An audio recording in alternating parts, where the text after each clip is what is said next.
નમસ્કાર મિત્રો, આજે જાણીએ કે 2002ની યાદીમાં જેમ તમારું નામ હતું એમ 2025ની યાદીમાં તમારું નામ છે કે નહીં એ ચેક કરવા માટે તમારે ગૂગલમાં સર્ચ કરવાનું રહેશે ECI વોટર. ECI વોટર લખશો એટલે એનું પેજ ખોલી જશે. આ રીતે તમારે સર્ચ મારવાનું છે ગૂગલમાં. આ રીતે સર્ચ માર્યા બાદ એની બીજું પેજ ખોલી જશે. આ રીતે બીજું પેજ ખોલે એટલે તમારે વોટર્સમાંથી તમારે દબાવવાનું રહેશે. આ રીતે વોટરમાં તમારે ટચ કરવાનું રહેશે. આ રીતે વોટરમાં ટચ કરશો એટલે એનું બીજું પેજ ખોલી જશે. આ રીતે બીજું પેજ ખોલે એટલે તમારે આમાં હવે જવાનું છે ડાઉનલોડ રોલ. ડાઉનલોડ રોલ ઉપર તમારે દબાવી નાખવાનું રહેશે.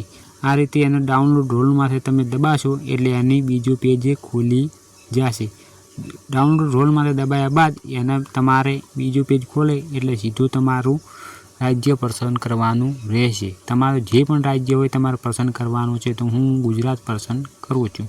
ગુજરાત માટે તમારે દબાવવાનું રહેશે. ગુજરાતમાંથી દબાયા બાદ હું તમારે 2024, 2025, 2026 એટલે 2026 માટે તમારે દબાવવાનું રહેશે. પછી હું SIR ડ્રાફ્ટ રોલ 2026 માટે દબાવવાનું રહેશે.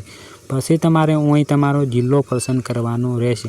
હું બનાસકાંઠાનો છું તો બનાસકાંઠા ઉપર પસંદ કરી નાખો. તમે જે પણ જિલ્લો હોય તમારે પસંદ કરી નાખવાનો રહેશે. આ રીતે બનાસકાંઠા ઉપર હું દબાવી નાખું છું.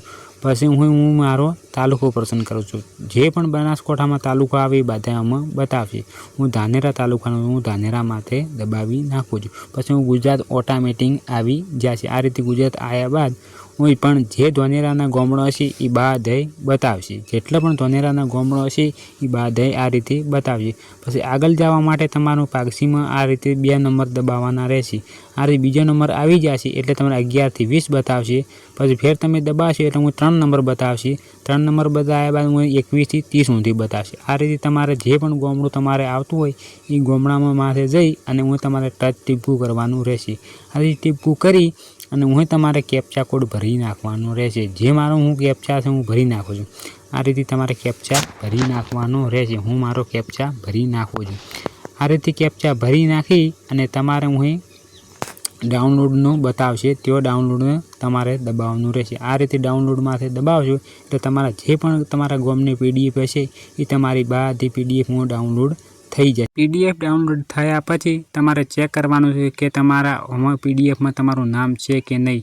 તમારું ચૂંટણી કાર્ડમાં નામ હશે તો તમારું કંપની બતાવશે. પછી તમારા ગામની સ્કૂલ બતાવશે. તમારા બૂથમાં કેટલા નામ છે, કેટલા તમારું વોટિંગ છે એ બધું આ રીતે આમાં બતાવશે. આ રીતે તમારે ચેક કરી નાખવાનું છે કે 2025ની યાદીમાં તમારું નામ છે કે નહીં. તમારે આ રીતે ચેક કરશો તમને કંપની બતાવી નાખશે.